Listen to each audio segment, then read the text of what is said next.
Sunday, August, what did I say, 12th? Something like that. It's Navarre, west of Navarre.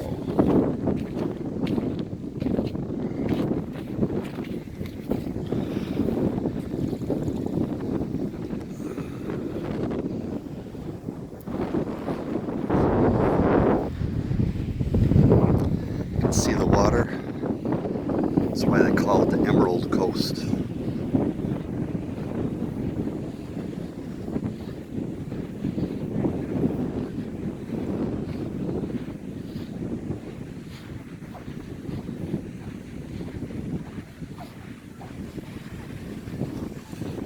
Buildings off in the distance, that's Navarre.